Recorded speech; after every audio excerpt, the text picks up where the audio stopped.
2026년도 5월 30일 안식일 5월달 다 돼가네요.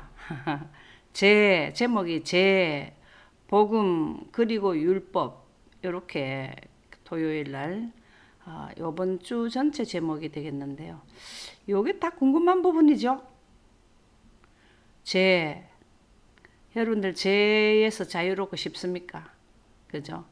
죄에서 자유로우려면은 복음이 있어야 되고 그리고 또 율법도 이해돼야 된다.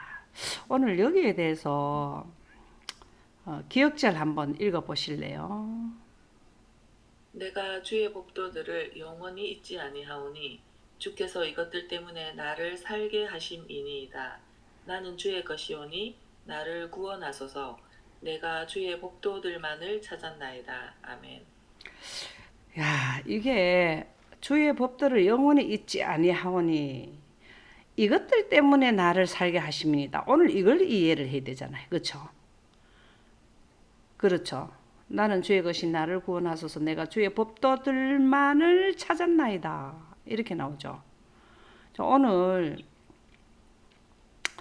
법도들 때문에 영원히 이제 가게 된다는 그 법이 무엇인지를 시편 기자는 그렇게 찾았다네요. 그렇죠? 자, 그러면 오늘 여기에서 우리가 죄하고 복음하고 그리고 율법의 이 관계 그리고 이게 어떻게 하는 게 죄고 어떤 게 복음이고 그리고 율법이 무엇인지 원어적으로 한번 살펴보도록 하겠습니다. 자, 오늘 그 기억절은 읽었고요. 여기 나를 살게 한다. 주께서 이것들 때문에 나를 살게 한다라는 히브리어 원어는 하야입니다. 우리가 생명을 네페시 하야 하거든요. 하야는 생명을 가지다, 생명을 유지 보존시키다라는 의미랍니다. 나를 살게 한다는 것은 여기서 말하는 생명은 영생이죠. 그렇죠? 그래서 주의 법도를 찾았다 하는데 여기에서 우리가 제목이 오늘 복음 그리고 율법이죠. 그렇죠? 우리 죄부터 한번 죄가 뭔가를 한번 원어적으로 한번 살펴보겠습니다. 죄에 대해서 한번 읽어보세요. 빗나가다, 잘못 행하다, 죄를 짓다.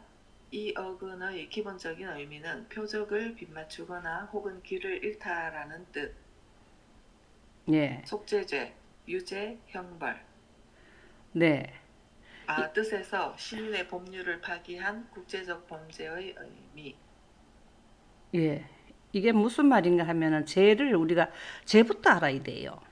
자, 죄가 뭐냐면 히브리어로 하타인데요. 빗나갔습니다. 우리 인류가 빗나간 게 뭐가 빗나갔습니까? 우리 인류가 생명, 영생이 빗나갔어요. 예, 아담과 하와가 영생에서 선악과 먹어가지고 인생으로 왔는 게 빗나간 거예요. 그러면은 선악과 먹고 난 뒤에 뭐가 물러갔습니까?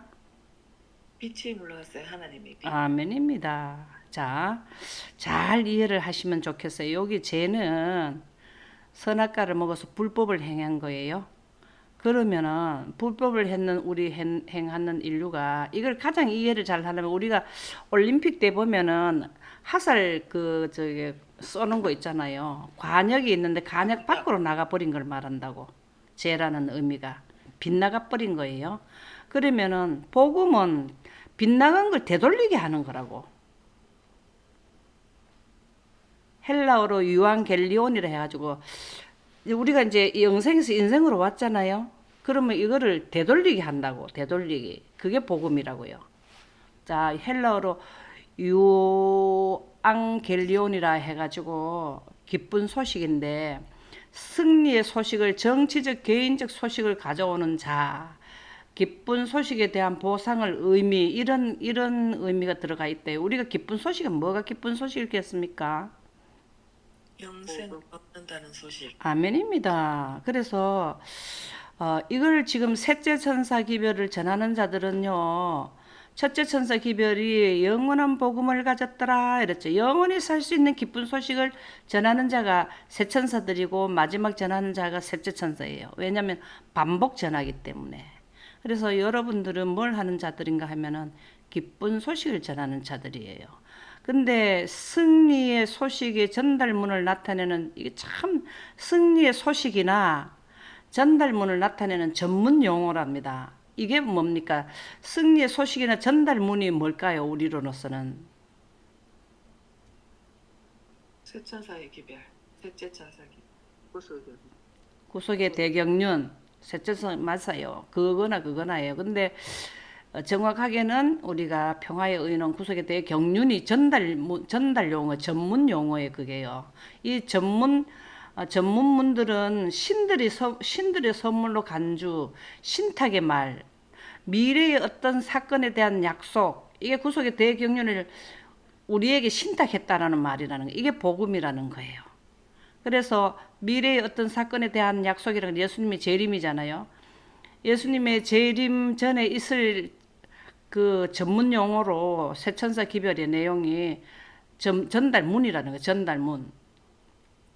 이게 복음의 전체적인 의미가 유한겔리온이라는 뜻이랍니다. 그러면은 죄를 지었는데 언제까지 우리 인류가 죄 가운데 살다가 다시 이제 영원한 영광으로 들어가느냐라는 의미라는 겁니다. 아멘입니까? 아멘. 너무 좋죠. 영원한이라는 아이오니오스라는 말은 시작이라 끝이 없는 영원이죠. 그야말로 영원이죠. 근데 고린도 후서 이게 4장 4절인가 아마 그럴 거예요. 안 적혔네. 여기 보면은 지금 죄를 지어서 세상의 신이 우리를 마음을 혼미하게 해서 어떻게 해야 가는지를 혼미하게 만들어 놨어. 왜? 영광을 가리는데 6천 년 동안 했기 때문에 영생하는 원칙을 몰라, 복음을 몰라요. 사람이 복음이 뭔지를 혼미하게 해놨어. 그래서 그리스도의 영광의 복음의 강체가 비치지 못하게 했다 이 말이거든요. 이게 다 뭐냐면 영생가는 예언에 대해서 예언을 못하게 만들어놨다 이 말이거든요. 그리고 우리가 또 율법 이제 죄하고 복음은 죄하고 그 다음에 율법을 한번 살펴볼게요. 율법은 히브리어로 토라인데 지시, 가르침, 훈계, 계명, 법령, 제사장들의 지시. 자, 제사장들의 지시. 이 땅에서도 제사장이 지시하지만 우리는 멜기세덱의 제사장의 지시. 그렇게 봐야 되죠. 시내산에 수여한 언약의 계계 계명들 이거를 이제 하나님께로 온 언약, 계약, 규약, 서약이라는 거예요. 이게 율법이 훈계 율법은 언약의 본질적 요점이다. 자, 이 십계명이 언제 나왔냐면은 에덴 동산에서 선악과를 먹고 난 뒤에 창세기 3장 15절을 선포한 게 언약이잖아요. 내가 다시 너희들을 내가 죽음으로써 구속의 대경륜 다 준비돼 있다. 너들도 지킬래? 우리는 준비는 해놨다 하니까 아이고 당연하지요. 우리가 하고 말고 미안하지만 받겠습니다. 우리가 미안한 일을 했지만 이렇게 하는 거죠. 그럴 때에 창세기 3장 15절 원복음을 선포할 때 십계명이 그때 시작되었다 이 말이거든요. 그래서 그러면은 그 십계명은 언제 없어지냐? 이제 인류의 역사가 끝나면은 이제 폐기가 된다라는 말이잖아요. 그죠? 근데 하나님의 원복음인 원 언약인 원 계명인 하나님의 십계명의 영광법이 없어지는 거 아니죠? 우주법만 지키게 된다 그 말이죠. 그죠? 그래서 회개라는 게 또 뭐냐 하면은 우리가 회개하자 맨날 하는 거는 십계명의 그 법에 견주어서 회개하는 거와 그다음에 십계명이 해낼 수 없는 하나님의 영광법으로 하는 회개와 두 가지의 회개가 있어요. 그래서 십계명을 통해서 회개하는 거는 인류의 도덕가가 되고 하나님의 영광법을 통해서 우리가 해결을 한다는 거는 하나님 빛을 등지지 않고 원하게 되는 그게 회개거든요. 그래서 그러면 영생이 된다는 거죠. 회개는 메타노에오인데 마음을 바꾸다, 회심하다, 지각하다, 인지하다, 나중에 알아차리다. 우리가 이 땅에 태어났는데 뭔지를 몰랐는데 성경 공부 하니까 이게 알아지는 거잖아요. 의견을 바꾸다, 인간에게 완전히 새로운 방향을 제시해 주는 것. 자, 이거를 새로운 방향으로 제시받은 자가 누굽니까? 맨 처음에 성경 니고데모죠. 예. 그래서 우리는 어떤 방향으로 방향을 제시해야 되냐면은 공부를 해야 되냐면 성경 말씀을 생명. 자, 생명이 바로 다르게 하면 뭐죠? 생명이 바르게 하면 뭐죠? 생명이 산상순 18쪽에 생명이 다르게 하면 뭐죠? 빛이잖아요. 그죠? 의고 사랑이잖아요. 이렇게 방향을 바꿔서 성경 공부를 해야 된다. 이 말씀이 되겠습니다. 그래서 하나님께 돌아가는 것이다. 해심은 단호해야 된다는 거예요. 안으로부터 변화를 의미하며 하나님의 뜻에 일치하는 사람과 의의 삶으로 증명되어야 한다. 네, 오늘 여기에 예는 참 좋은 게 있는데요. 뒤에 시간이 되면은 말씀드리고 이제 본론으로 가보도록 하겠습니다. 그래서 제 복음 그리고 율법 이 개념을 우리가 서론에서 먼저 이렇게 이해를 해보았습니다. 우리가 율법은 하나님과의 성품과 그 무엇을 중요히 생각하는지 또 우리의 생애와 성품을 명확히 알게 된다. 그렇습니까? 하나님의 성품이 뭡니까? 하나님의 성품이 명확히 알게 된다는 거죠. 십계명과 하나님의 우주법과 이거를 알게 되면은 하나님의 품성에 대해서 우리가 명확히 알게 된다. 자, 근데 이 땅은 하늘나라의 원칙을 이해하려 하면은 자꾸 걸림돌이 있어요. 그렇죠? 방해와 유혹. 자, 그 대표가 누구로 나왔습니까? 삼손이죠. 삼손은 그때 당시에 하나님의 일을 하는 사람이 아니었습니까? 맞나요? 근데 삼손이 실패도 하나요? 많이 했죠. 예, 많이 했죠. 그래서 여기에 보면은 마찬가지 우리가 삼손이 하나님의 백성을 위해서 일을 해야 되는 사람이 자기의 개인의 사생활에 집중을 하다 보니까 문제가 발생했다라는 겁니다. 그래서 우리가 선지자 성경에 기록된 선지자들을 보면은 거의 다 뭘 하게 되냐면은 개인의 일에 집중하지 않았더라고. 대의 큰 하나님의 사업에 했더라고요. 자, 우리가 삼손처럼 될 수 있습니까? 그는 개인은 구원을 받았을지라도 많은 이스라엘 백성들에게 그걸 하게 되었죠. 유익을 돌리지 못했는데 결과적으로 이제 마지막에는 했지만 그렇습니다. 그래서 우리는 너희는 먼저 그의 나라와 그의 의를 구하라. 그리하면 이 모든 것을 너희에게 더하시리라. 내일 일을 위하여 염려하지 말라. 내일이 내일은 일은 내일이 염려할 것이라. 한낮의 괴로움은 그날로 족하다. 이 믿음이 우리가 참 필요한데요. 쉽습니까? 쉽지 않죠. 그렇죠? 어렵죠. 그래서 화면이 안 넘어가는 것 같아요. 어? 화면이 안 넘어가는 것 같아요. 화면이 안 넘어갔다고요? 네.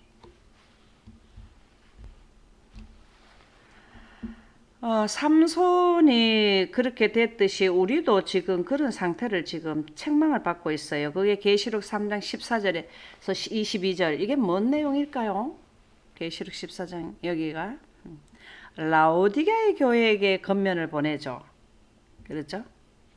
라오디게 안약 사라 흰옷을 입어라 왜 뜨뜻미지근하냐 문 밖에 서서 두드리는데 왜 문도 안 열어주냐 막 이렇게 하시죠.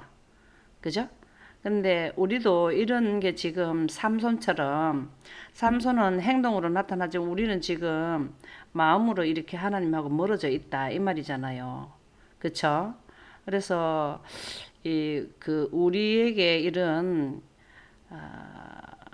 예수님께서는 그 요한복음 4장 6절은 뭐냐면 예수님께서 사마리아 여인을 만났는 내용이잖아요. 그죠?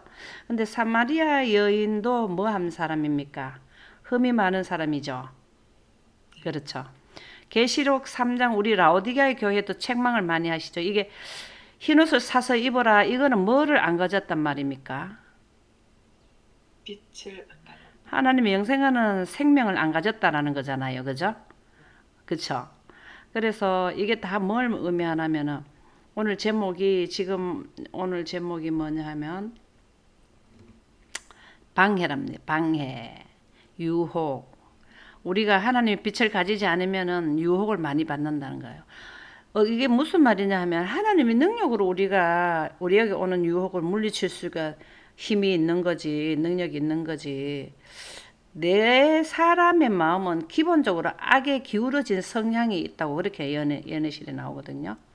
누구나 죄를 지을 수가 있게 돼 있다는 거죠. 그러나 그거를 안 하려면은 하나님의 능력으로 해야 된다는 거예요. 예수님께서 계속 기도 드리는 것도 예수님도 뭐 유혹이 없었겠습니까? 그쵸?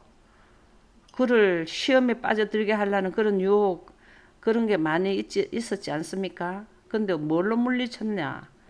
기도하는데 예수님은 기도는 뭐를 구하기 위한 기도였습니까? 영광을 하나님의 능력을 구하는 영광을 구하는 기도였죠. 원하는. 영감의 교훈 한번 읽어보실래요? 마귀를 이기는 방법. 영혼의 대적 마귀는 인간의 생각을 읽도록 허락되지 않았다. 그러나 그는 예리한 관찰자이며 들리는 말들을 주의하여 생각하며 행동들을 주의 깊게 보고 그의 권세에 자신들을 맡기는 자들의 경우에 알맞는 시험거리들을 능숙하게 응용한다. 만일 우리가 죄악적인 사상과 감정을 억제하고 그것을 말과 행동으로 나타내지 않는다면 사단은 경우에 알맞는 그럴듯한 시험거리들을 준비할 수 없으므로 패배하고 말 것이다. 아멘. 저 여기에서 마귀를 이기는 방법 가려법은 기별 1권 222쪽에서 요번에 제가 참 감사한 게 뭐냐면은 영혼의 대적 마귀는 인간의 생각을 읽도록 허락되지 않았다. 이게 너무 감사해요. 우리 생각을 다 들어보고 우리 생각하는 것까지 그걸 한다 하면 우리가 얼마나 더 힘들겠어요. 사단한테 더 넘어가기 쉽잖아요. 근데 우리가 예리한 관찰자에게 우리가 말하는 거하고 행동으로 그 사단은 파악을 한다는 거예요. 그러니까 될 수 있는 대로 입에서 나오는 말을 어떻게 해야 됩니까? 조심해야 된다는 거예요. 무슨 말인지 오늘 여기에서 요번에 제가 그 교훈을 받았거든요. 하나님께서는 우리의 생각까지 그 읽어낸단 말입니다. 내가 안고 일어서고 생각까지 다 보신단 말이에요. 그래서 이게 사단의 능력은 그만큼 안 된다는 거죠. 그래서 만물을 통치하고 인월, 오볼, 뚜루올 할 수 있는 하나님의 빛으로 우주를 통치해야 되지 사단은 능력이 그만큼 안 된다는 거예요. 이거 말씀으로 비춰보면 그렇다는 겁니다. 그래서 하나님께서는 우주에서 통치를 원하는 거를 아웃시켰잖아요. 그래서 우리는 여기에 보면 그는 예리한 관찰자이며 들리는 말들을 주의하여 생각하며 행동들을 주의 깊게 보고 그의 권세에 그렇게 이제 자꾸 이제 그 하나님의 그 진리에서 다른 말들을 한다거나 뭐 개인의 생활에서 어떤 불평불만이라든가 이런 게 할 때에 자신들을 맡기는 자들에게 경우에 알맞는 시험거리들을 능란하게 응용한다라는 겁니다. 그래서 이게 6천년 동안 사람들이 어떻게 하면 어떤 생각에서 저런 행동이 나온다는 걸 잘 아는 거죠. 그래서 만일 우리가 제약적인 사상과 감정을 억제하고 그것을 말과 행동으로 나타내지 않는다면 사단은 경우에 알맞는 그럴듯한 시험거리를 준비할 수 없으므로 패배하고 말 것이다. 우리가 말과 행동이 사단한테 걸림돌이 되지 않도록 하는 것도 중요하고 우리의 말과 행동이 어디에 기록됩니까? 하나님의 보좌에 우리의 영상으로 남게 되죠. 자, 이것이 우리 말 진리로 본다면 율법을 바로 이해해야 되는 거죠. 율법은 영생하게 하는 율법은 뭐라고요? 하나님의 빛을 등지느냐, 등지는 말을 하느냐, 하나님의 빛을 원하는 말을 하느냐, 중요하지 않습니까? 그렇죠? 그래서 이것이 사단의 말을 들어버려가지고 넘어졌잖아요. 그죠?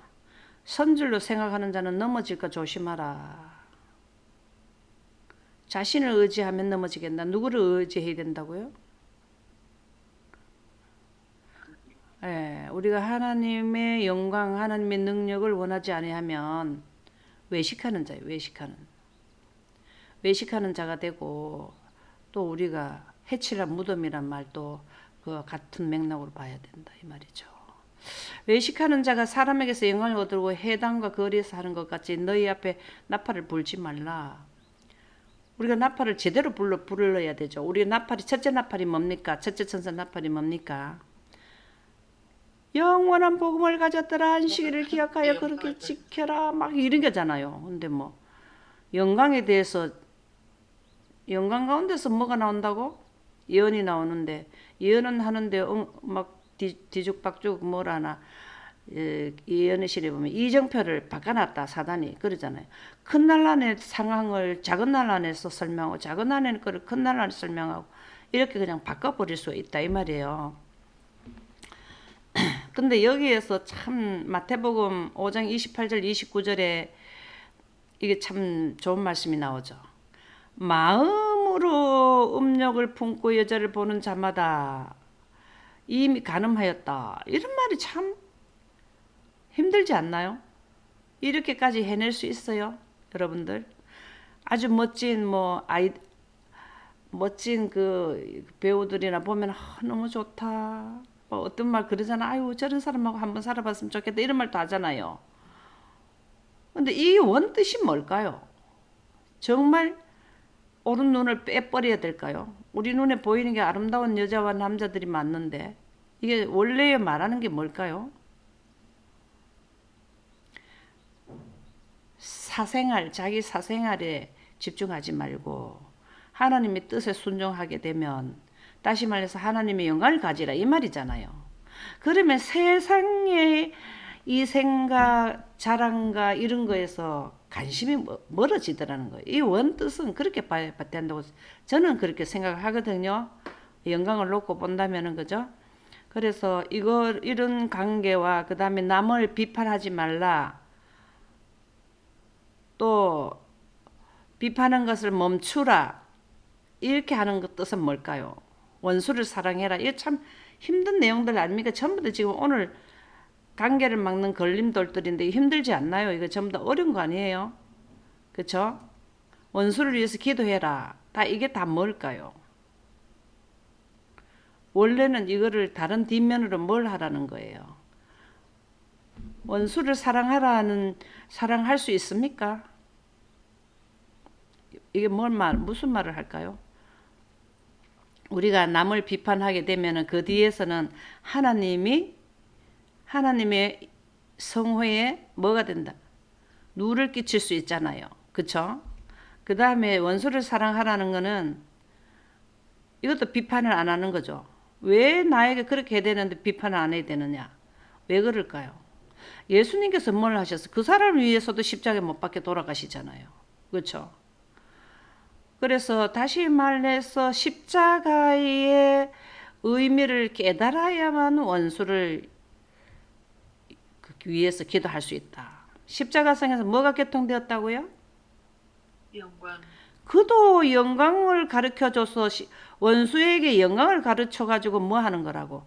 그도 하늘나라 가게끔 해야 된다. 그게 내 이웃을 내 몸과 같이 사랑하는 거라는 거죠. 그래서 형제에게 노하는 자, 형제에게 노하면은 하나님께 뭐가 될까요? 형제가 화목해가지고 잘 지내는 게 그렇게 좋다 하는데 불화를 한다.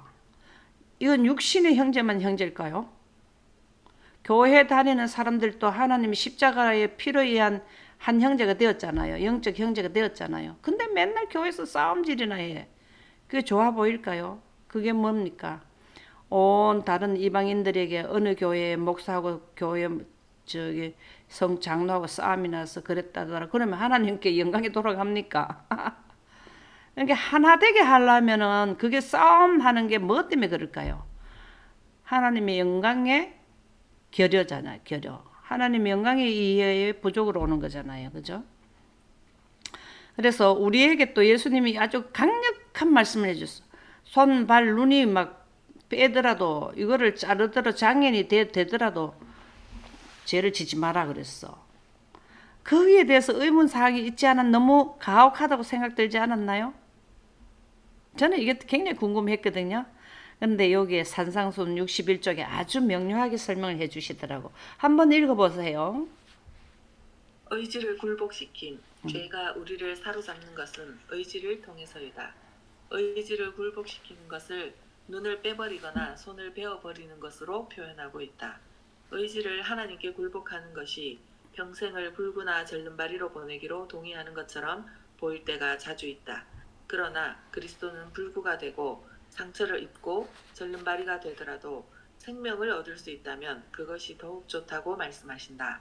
그대가 재난으로 생각하는 그것이 최고의 유익에 이르는 길이 된다. 아멘. 우리가 뭐 도덕질 한번 하면 손을 잘라버리고 또 이제 이쁜 여자 보면은 또 눈을 빼버리고 이러면은 남아있을 게 우리가 제일 맨날 그렇게 되는 건데 그렇게 해버리면 우리 성한 곳이 하나도 없겠죠. 그죠? 그런데 그거는 원래는 뜻은 의지랍니다. 의지를 굴복시키는 거. 의지를 굴복시키는 걸 다르게 표현하면 뭘까요? 사상의 전환이죠. 그죠?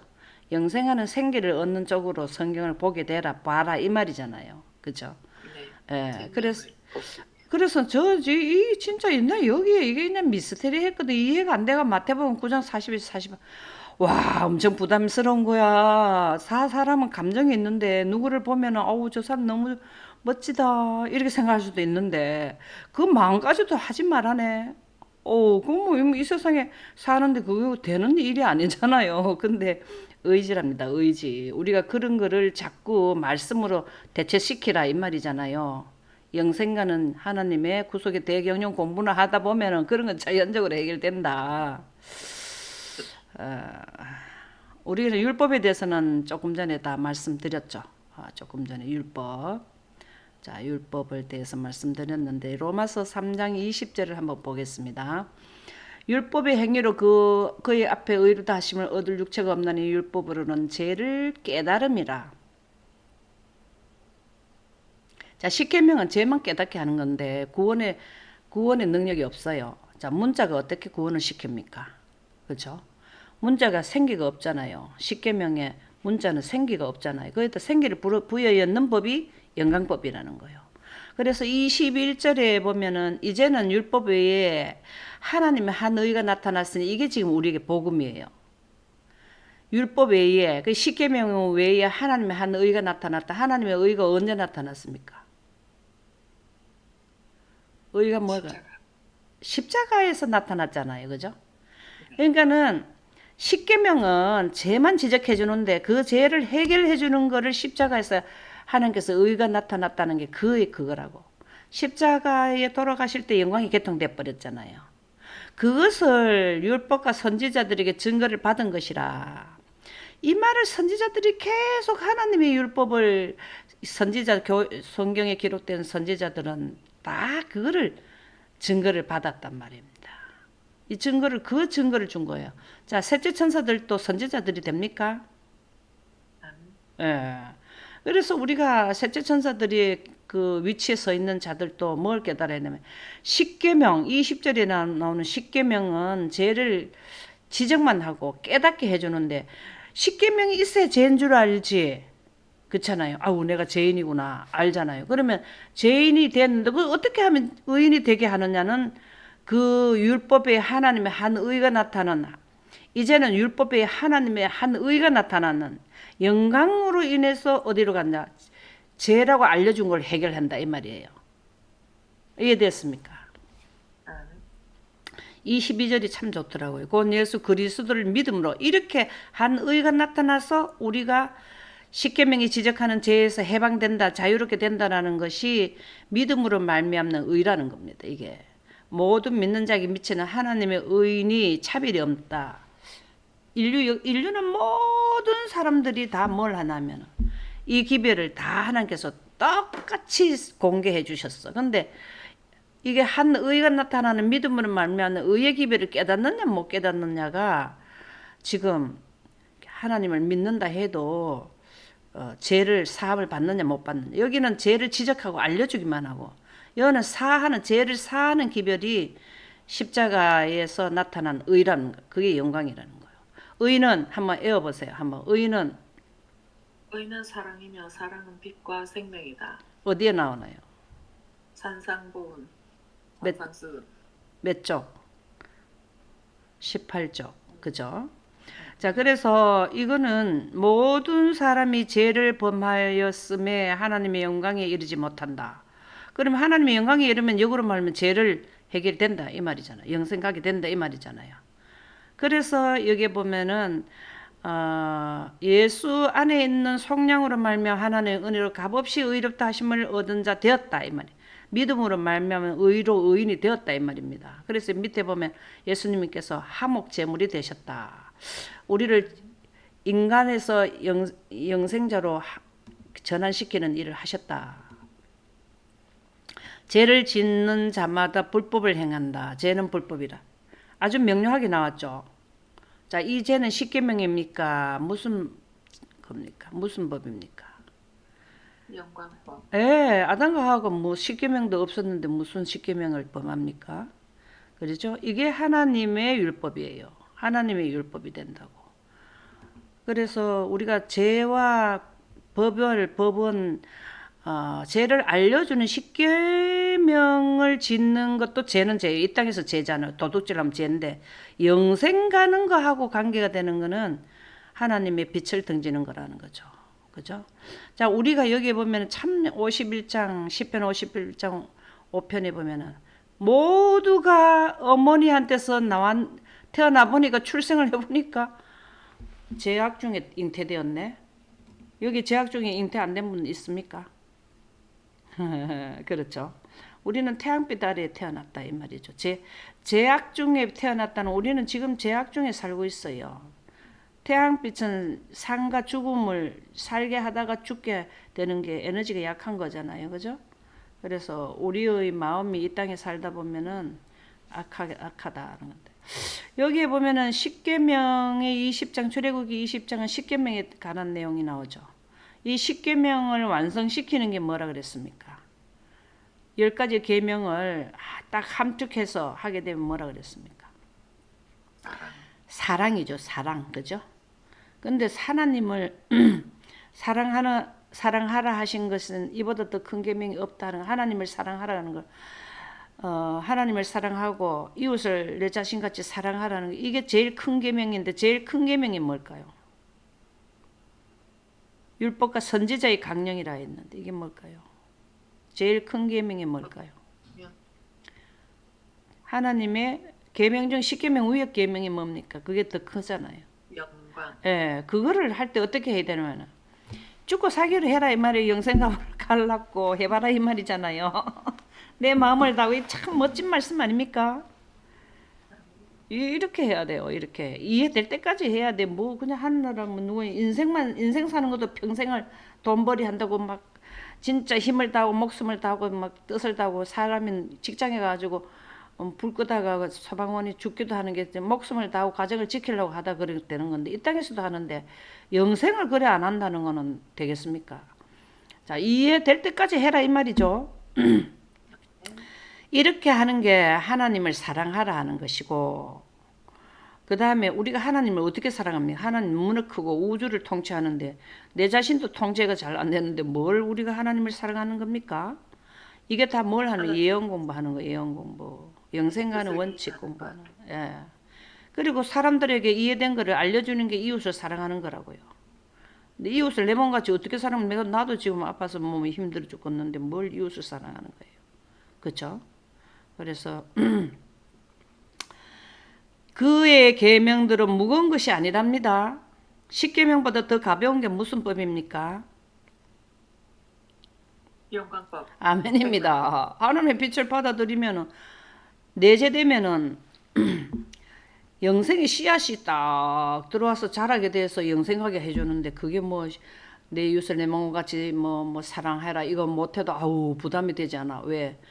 원론적 이유를 해줬거든. 내 이웃의 아픈 사람을 돌봐주고 생명을 연장시켜주는 것도 좋지만 영생하게 하는 건가 하나님의 우리에게 명령하신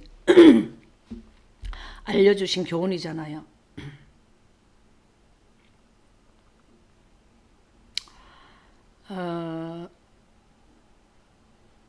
하나님의 법을 사랑하기 위해서 우리에게 어떤 변화가 필요한지 생각해 보십시오. 이건 봐야 돼. 그렇게 해야 되죠.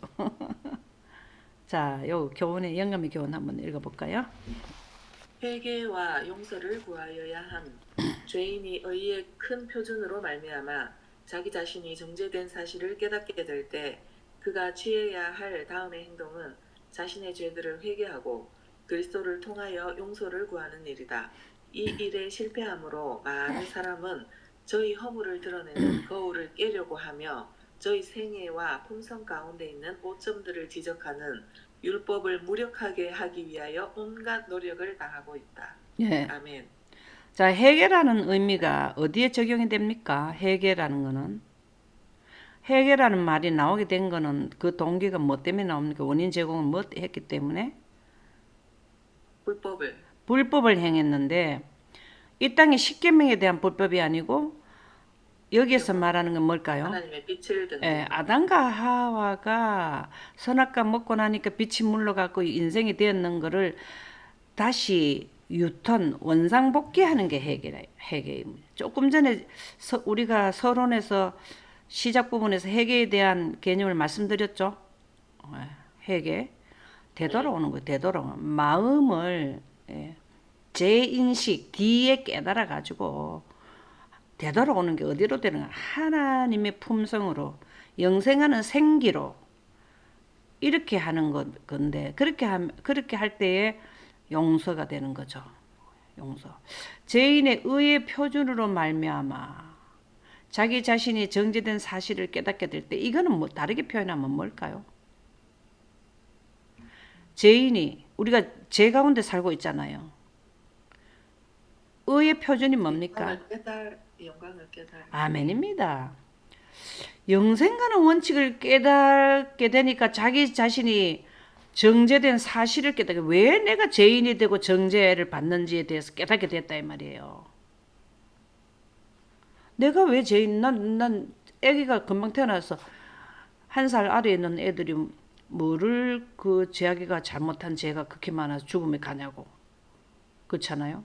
그런데 성인이 돼갖고 내가 왜 이렇게 두 빛을 받다가 아담 때문에 우리가 태양빛을 받으니까 누구나 여기에는 죄 가운데 죄 중에 있잖아. 우리가 죄 가운데 사니까 이래 돼갖고 죄인이라 하는구나. 우리 고모부가 맨날 교회 교인들은 맨날 죄인이라 내가 뭘 죄를 그렇게 많이 짓는데 자기는 우리가 이제 선교를 하잖아요. 아유 고모부도 이제 교회 좀 나가셔야 돼. 그거 맨날 죄인이라는데 그런 소리 들으면 내가 왜 가노 이러잖아요. 제가 그런 소리 많이 들어봤거든요. 왜 이걸 설명을 해줘야 되는 거예요. 이거를 태양빛 가운데 살게 되면은 그렇게 그 원리가 그렇다는 겁니다. 그렇게 될 때 그가 취해야 할 다음의 행동은 자신의 죄들을 회개하고 자신의 죄들을 회개한다는 것은 뭘까요?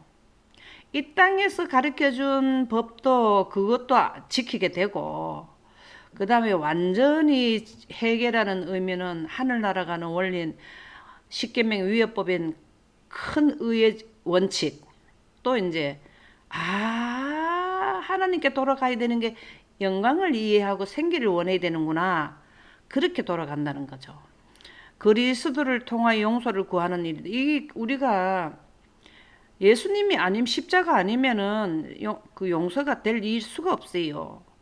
아무리 태양빛 아래서 살면서 내가 내 죄를 없애려고 노력해 보세요. 영생하는가? 빗줄기 한 줄기라도 우리가 생성해내는가? 그러나 십자가를 통해서 개통이 영광이 이 땅에 들어와 버렸잖아요.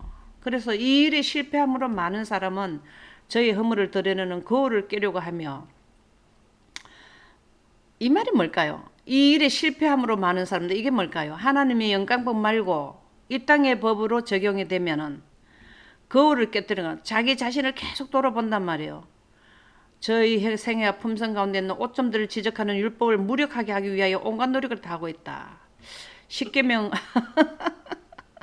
이게 두 법의 의의 큰 표준인 법인 영광법과 십계명을 가지고 하는 거에 회개와 용서에 대한 내용을 가리법은 1권 219쪽에 기록했다라고 보시면 되겠습니다. 그래서 우리는 진정된 회개는 영광을 통해서 해결을 해야 되는 거죠. 회개라는 게 돌아가는 거예요. 돌아가는 거. 자, 율법과 복음. 죄를 지었네. 그러면 하나님의 율법과 인류의 율법이 있네요. 근데 이 복음하고는 어떤 관계가 있는지 한번 보도록 하겠습니다.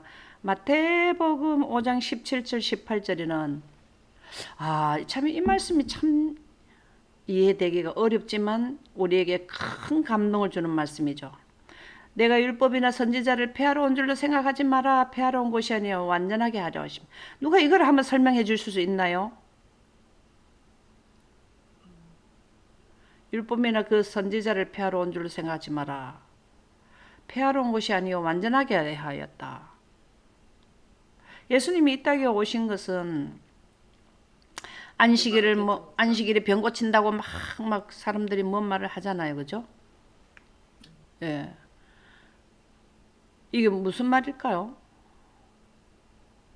십계명을 폐하러 온 게 아니라는 거예요. 그러면 폐하러 온 것이 아니고 완전하게 하려 왔다는 건, 십계명을 완전하게 한다는 건, 사람을 영생하게 한다는 거는 뭘 가지고 말하는 걸까요? 영광으로 십계명을 완전하게. 십계명의 위에다가 영광법을 얹어야 완전하게 된다 이 말이에요. 우리가 이 땅에 예수님 오시는 거는 십계명에 해당되는 계명을 우리에게 주셨는 그 세상에 하나님의 영생법을 얹어놓은 게 십자가고 구속의 대경륜이잖아요. 이게 완전이라. 십계명 위에 뭐라고, 우리 지성소의 그 법궤를 보면은 초기 문집입니까? 십계명 위에 하나님의 영광이 서려 있다 했잖아요. 이렇게 되어 완전하게 된다는 겁니다. 그래서 우리가 완전하게 되는 거는 우리가 이 땅에서 십계명을 지키면서 뭘 해야 된다고?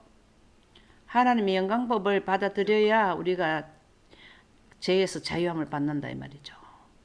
신성의 제3위로 3위의 강력한 역사로 우리가 죄의 사망을 이기게 된다. 신성의 제3위가 뭐라 그랬죠? 하나님의 영광이잖아요. 가시강선이잖아요. 예.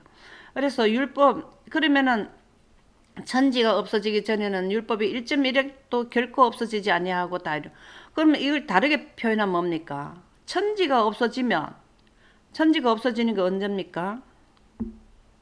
재림 때 새하늘과 새 땅이 예, 되었다. 이렇게 하게 되면은 하늘이 종이축같이 떠나가던가요?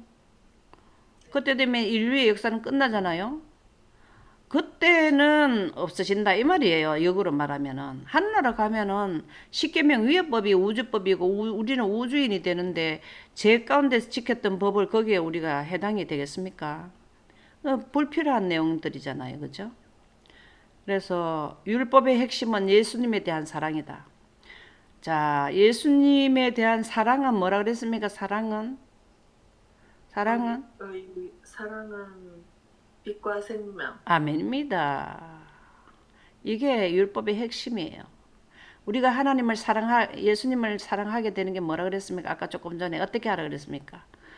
마음을 다하고 목숨을 다하고 주 너의 하나님을 사랑하라. 내 이웃을 내 몸같이 사랑하라. 이게 율법의 강령이라 그랬잖아요.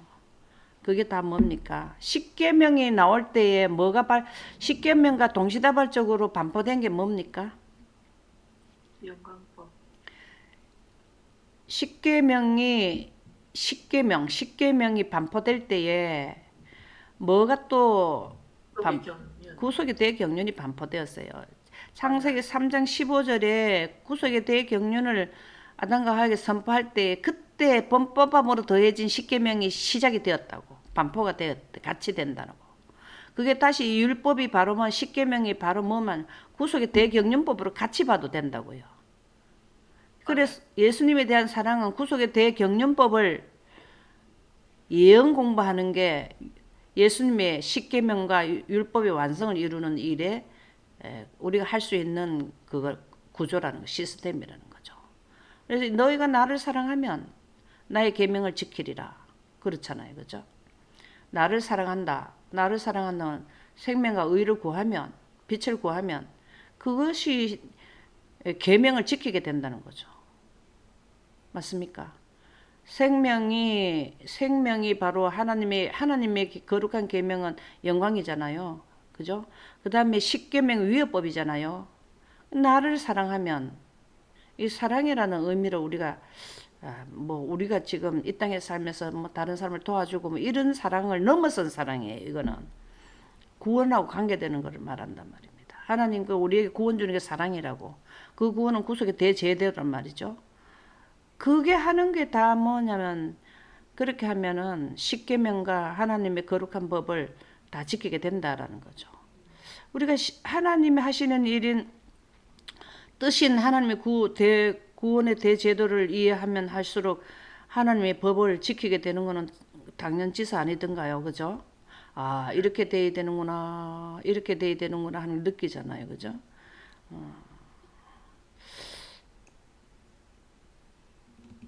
로마서 3장 또 뭡니까? 사람이 의롭다 하심을 얻는 것은 율법의 행위에 있지 않고 십계명이죠. 여기서 말하는 거죠. 그렇죠? 십계명이 이 땅의 도덕법이고 그 다음에 의롭다 하는 것은 구원받는 거잖아요. 믿음으로 되는 줄 우리가 인정하노라. 여러분들 인정합니까? 여기에 보면은 30절에 할례자도 믿음으로 말미암아 또한 무할례자도 믿음으로 말미암아 의롭다 하실 하나님은 한 분이시다. 이게 무할례자가 누굽니까? 무할례자. 우리가 11시 일꾼들도 뭐 한다고? 나중에 쉽게 얘기하면 11시 일꾼들도 어떻게 한다고? 구원받는다고. 뭘 믿으면, 뭘 깨달으면. 하나님의 영광 기별, 우주법을 지키겠다고 맹세를 하게 되면 마음속으로 깊이 깨달음이 오게 되면 그렇잖아요. 그죠? 아브라함도 뭘 했냐면 언약은 율법으로 말미암는 것이 아니라 오직 믿음의 의로 말미암은 것이라. 아브라함도 선지자들은 모두 믿음으로 말미암는 의의 기별을 깨달았어요. 십계명으로 구원받는 게 아니고 하나님의 법을 깨달아 가지고 선지자가 다 됐다고. 앞으로 여러분들이 선지자가 되려 하면 뭘 해야 됩니까? 아브라함 믿음의 조상 아브라함이 깨달은 걸 깨달으면 되지 않나요? 그렇죠? 그래서 아브라함은 율법은 진노를 이루게 하나니 율법이 없는 곳에는 범법도 없느니라. 지금 우리가 십계명이 있어야 돼요. 십계명이 꼭 필요한 거는 제가 뭔가를 알려주잖아요. 그 십계명 없으면 제가 또 뭔지를 몰라. 십계명이 있어야 또 뭐냐면 하나님의 영광법으로 연결이 이게 지도 안내를 해준단 말이에요. 교사가 된단 말이에요. 요렇게 해야 된다. 나는 쟤만 알려주고 영언법이 있어. 요렇게 딱 알려준다는 거죠. 그래서 아브라함의 믿음에 속한 자에게도 그러하니 아브라함은 우리 모든 사람의 조상이라. 아브라함의 깨달은 것을 깨달으면 우리도 하늘나라를 상속을 받게 된다. 그 말씀이죠. 자, 여기도 또는 갈라디아서도 참 좋은 말씀이 많죠. 그죠? 사람이 의롭게 되는 것은 율법의 행위로 말미암음이 아니요 오직 예수 그리스도를 믿음으로 말미암은 줄 알므로. 이게 믿음으로 말미암는 게 바로 구속의 대경륜이죠. 그죠? 우리도 예수 그리스도를 믿나니 이는 우리가 율법의 행위로서가 아니고 그리스도를 믿음으로써 의롭다함을 얻으려 함이라. 율법의 행위로서는 의롭다함을 얻을 육체가 없나니 이 십계명으로는 구원을 못 받는다 이 말이에요. 자, 그러면 의의 기별이 바로 뭐라고요? 의의 기별이 뭐라고요? 믿음으로 말미암는 의의 기별이 뭐라고? 영광. 예, 그렇죠. 영광법으로 우리는 근데 이 영광법을 그 상세도가 해놨는 게 그 예언이라는 거죠. 영광 하나님 빛인데 그러면 언제 우리가 구원을 그러면 영광에 들어가는 하늘나라 들어가는 시점이 언젠가 예수님이 오시기 직전에는 어떤 사건이 있는가 이게 예언이잖아요. 그죠? 그래서 십계명은 인류 역사에 해당되는 기간에 사용되는 거고 하나님의 영광은 영원토록 이어지는 영생에 해당하는 법인데 이게 십계명과 복음의 조화. 자, 그러면은 여기 율법을 우리가 십계명으로 본다면은 복음은 뭡니까? 복음은 속에 격려한 법. 예, 법으로 보면은 복음은 구속의 대경륜으로 인해서 완성도를 이루는 거잖아요. 미래의 사건에 다 예언이 끝나고 나면 하늘나라 가잖아요. 그러면 율법은 십계명은 우리 죄를 자꾸 지적만 해줘. 그러면 이거를 지적한 걸 완성시키는 게 뭐죠? 영광. 영광이라는 영광. 거예요. 예. 영광을 확대하면은 예언이 들어간단 말이에요. 예언. 우리가 6천년 역사 끝에 하나님의 완성도가 되는 우리가 열매를 맺는 게 영화롭게 되는 건데 영화롭게 되면은 하늘나라 들어가잖아요. 이게 복음이잖아요. 그 예언이 들어가야 되는데 영광하고 예언이 이게 바로 조화를 이룬다. 이 땅에서는 너가 자꾸 죄인이야. 이건 네가 또 잘못해서 거짓말 또 했어. 이렇게 알려주는데 그거를 원천적으로 해결해 주는 게 영광법이라는 거죠. 그래서 그러면은 죄인이지만 의인이 돼 버리는 거예요. 하나님의 영생하는 생기가 들어오게 되면 그게 이제 조화를 이룬다 이래요. 조화. 그래서 율법과 복음은 완전한 조화를 이루고 있다. 너무 좋지 않나요? 자, 율법만 있으면 다 죽어버려요. 근데 인류에게 십계명만 있으면 다 죽어. 살 수가 없어. 근데 십계명을 지키는 건 태양빛만 비치는 데라. 근데 하나님의 빛이 딱 조화를 잃어버리면은 우리는 영생 가게 된다. 이 말이거든요. 그래서 복음 이름이 영원한 복음. 우리가 그 서론에서 그 영광의 복음 이렇게 나오지 않았던가요? 그래서 복음은 영원한 복음은 영광이라고 나와요. 영감의 말씀에도. 그렇죠? 그래서 이 조화를 이루고 있다. 이 땅의 법은 영생하게 못한다. 십계명 지금 현재 해당되는 법은. 그러나 하나님의 법이 영광이 복음이라고 복음. 예수님이 재림하실 때 구름을 타고 오실 때 영광을 타고 오실 때 그때 우리가 순식간에 호련히 생령이 돼 버리잖아요. 그죠? 이거를 의미한다는 거죠. 또한 서로 받들어 준다. 그렇죠. 지금 설명드린 게 나오네. 서로 연결이 돼야 돼. 십계명만 제외시키고 영광만 해서도 안 된다고. 우리가 지성소 안에 보면 십계명 두 돌비 위에 영광법이 있지. 십계명을 없애놓고 영광만 있는 게 아니라고요. 그렇죠? 예, 그래서 율법은 그 모든 존엄성을 가지고 양심과 대결하며 죄를 위한 화목 제물이신 그리스도에 대한 필요를 죄인이 느끼게 한다. 복음은 율법의 능력과 불변성을 인정한다. 그렇죠? 복음은 율법의 능력과 불변성이 맞습니까? 영광이 불변하던가요? 영광이 불변하던가요? 안 하죠? 네. 바울은 율법으로 말미암지 않고는 내가 죄를 알지 못하였다고 율법에 의해서 간곡히 호소된 죄에 대한 감각을 죄인을 그리스도께로 구주께로 인도한다. 우리가 죄에 대한 감각을 알게 하는 게 십계명이에요. 십계명이 없는 또 영광법은 또 우리가 바르게 이해되지 않게 되겠죠. 그래서 십계명을 통해서 내가 죄인인 걸 알게 된다. 근데 그거를 죄를 알려만 주면 뭐하냐? 예. 그거를 갖다가 그 인정을 완성도 시키는 것은 하나님의 복음이라는 거죠. 그래서 알고 행하라 그런. 알고 먼저 알으라는 거죠. 뭘 해야 되느냐? 알라 하면은 뭘 해야 돼요? 아버지의 뜻대로 행하는 자라야 들어간다. 주여 주여해도 다 안 데리고 가는데 아버지의 뜻이 뭐라 그랬죠? 아버지의 뜻이 영생. 예, 그 영생하게 하려면 영광의 빛을 구해야 되고 생명력을 구해야 되고 그 다음에 우리를 언제 데리고 가는지 예언을 해야 되고 이게 아버지의 뜻이지 않나요? 그쵸? 그래서 이 땅에 있는 사람들이 지식이 없어서 망한다 그랬죠. 지식이 없어서 망한다 그랬습니까? 진실도 없고 인애도 없고 하나님을 아는 지식도 없고 이렇게 나오는 하나님을 아는 지식. 하나님을 아는 게 뭐라 그랬죠? 하나님의 뜻을 이해하는 거라 그랬죠. 그렇죠? 네.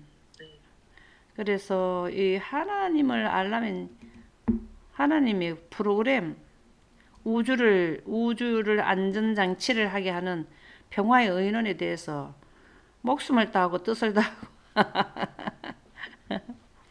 영생은 유일하신 우리 너무 잘 알잖아요. 알아야 돼. 그분이 뭘 하는 분인지를 알아야 돼요. 그쵸? 아, 여기에 7장 24절에는 뭐가 나오나 보자. 아, 모래 위에 짓지 말고 반석 위에 짓. 반석은 누구를 의미합니까?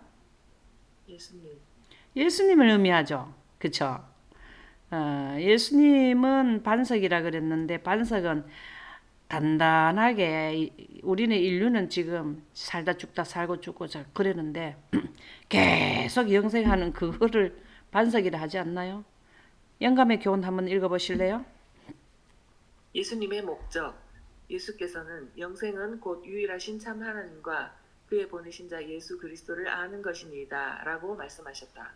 주님께서 행하신 모든 일과 말씀하신 모든 것은 오직 진리를 저희 마음에 고정시켜 저들로 영생을 얻게 하는 한 가지 목적을 염두에 두셨기 때문이었다. 예수님은 장차 일어날 큰 사건들에 대하여 특별한 시기를 발표하므로 인간을 놀라게 하기 위하여 오신 것이 아니라 이런 자를 교훈하고 구원하기 위하여 오셨다. 아멘. 지금 예언을 하는 것도 뭘 하게 할까요? 이런 자를 교훈하고 구원하기 위하여 예언을 주셔요. 내비게이션을 주는 거는 가다가 넘어지지 말라는 거예요. 예수님이 재림을 하시기 전까지 내가 요렇게 하면은 그때 돼서 온다. 이걸 알려주는 거잖아요. 근데 예언이 없으면은요. 그 봉사를 데리고 가다가 구덩이에 같이 빠지는 격이 돼버리거든요.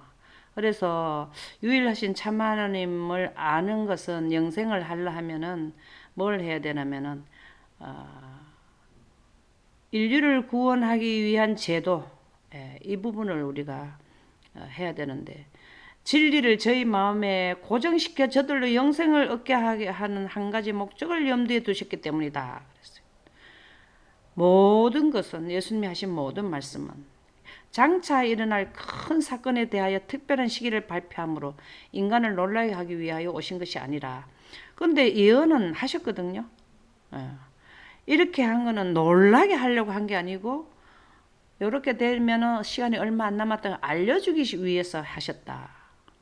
그 말씀이 되겠습니다. 요한복음 17장 3절의 내용은 그 예언하고 관계가 있다라는 말씀을 해주셨네요. 자, 예언이 구속의 대경륜법인데 율법에 대한 토라에 대해서 한번 우리 총무님 한번 토라에 대해서 한 번 더 설명을 좀 해 주실 수 있나요? 토라의 그 원어의 뜻.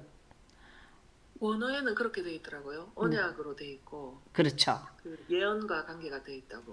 그래서 지금 명확한 지금 학증의 말씀을 해주셨는데 우리가 원어로 공부를 하는 게 진짜 좋거든요. 율법이 이러면 십계명이 이러면 십계명은 6,000년의 유한대의 시간에 필요한 법이야. 그거는 죄를 짓고 난 뒤에 예수님이 재림까지 있을 법이라. 그게 창세기 3장 15절에 그 원복음을 선포할 때에 구속의 대제도를 개통시키셨을 때에 나온 법이거든요. 그래서 이게 십계명은 예언하고 관계가 있다. 오늘 좋은 말씀을 토라 한 번만 더 설명해 주세요. 토라는 언약이고 언약 그 율법은 예언과 관계가 돼 있다고 그렇게 아멘입니다. 말씀하셨어요. 언약은 왜 언약이 나왔어요? 언약이란 단어를 왜 썼습니까? 언약이라는 게 언제부터 사용되게 되었나요? 언약. 그 아담과 하와가 죄 짓고 빛을 아멘입니다. 등진 때로부터. 예. 그래서 언약이라면 예언입니다. 예언. 구속의 대경륜 대제도입니다. 그래서 예수님은 율법을 성취하러 오셨어요. 완전케 하러 오셨어. 율법을 완전케 하려 오신 게 다르게 표현하면 뭐라 그랬죠? 율법을 완성시킨다는 말이 뭐죠? 영권법. 우주 영존법인 영광법을 드러내러 오셨다. 우리에게 개통시키러 오셨다. 차단된 걸 개통시키러 오셨다. 이게 율법의 완성이라고요. 오직 하나님의 거룩한 말씀에 대한 경외심이 백성의 마음속에 소중히 간직될 때에만 그들은 하나님의 목적을 성취할 수 있는 희망을 가질 수 있었다. 다윗의 치세와 솔로몬의 초기의 통치 기간에 이스라엘에게 힘을 준 것은 하나님의 율법에 대한 존경심이었으며 이게 무슨 율법일까요? 십계명 위에 뭘 얹었단 거예요? 하나님의 빛. 예. 영광. 솔로몬 성전에 준공할 때에 뭐가 됐습니까? 뭐가 내려왔습니까? 하나님의 빛이 예, 영광. 하나님의 영광이 성전을 받아준다는 기념으로 하나님의 영광이 성전이 가득했다 했거든요. 그래서 내가 이 성전을 받아줄게. 그 성전이 지금은 뭐로 됐습니까? 그 성전이 지금은 뭡니까? 교회. 교회의 구성 요원은 뭡니까? 성도. 성도는 작은 교회예요. 작은 교회. 그러면은 솔로몬이 그 개통 준공식 할 때 나타난 영광이 영생하는 생명력이 각 작은 교회 개개인에게 있어야 성도라는 말, 성자가 붙는다. 거룩할 성도가 된다고. 뭔 말인지 이해가죠? 그래서 우리는 십계명과 위에법을 지켜야만 예수님이 완성시켜 놨는 십계명을 지킬 수 있게 된다. 우리는 십계명 못 지켜요. 근데 지킬 수 있는 걸 하나님께서 십계명을 무겁지 않는 법을 영광법을 개통시켜 놓은 거야. 그럼 영광을 지키면은 십계명을 완성시키는 거라 이 말이죠. 엘리야와 요시아의 시대에 일어난 개혁은 살아있는 말씀에 대한 믿음을 통해서 있다. 이분들도 다 두 가지 법에 의해서 개혁을 했다는 거예요. 지금도 우리가 영적 개혁을 해야 되는 건 영광 기별이 들어가야 돼요. 그리고 예레미야가 그의 노력을 기울여 개혁을 호소한 것은 이스라엘의 가장 부유한 유산인 바로 이 같은 진리의 말씀에 돌아오게 하려는 거예요. 유산이라 돌아오게 진리로 돌아오게 하는 게 그 교회의 유전법도 아니고 바로 하나님의 영광법을 의미한다라는 말씀이 되겠습니다. 하나님의 율법은 그분의 성품을 아름답게 반영하며 우리가 그분의 율법을 이해할 때 하나님과의 관계는 더욱 굳건해질 것이다. 제가 우리에게는 지금 하나님의 품성의 영광법이 거의 적용이 안 돼가 있어. 우리 인류에게는 태양빛만 받고 살잖아요. 근데 선지자들은 그렇지 않았다는 겁니다. 십계명 위에법인 생명법인 영존법인 영광법을 함께 가진 분들이다. 오늘은 여기서 마치도록 하겠습니다.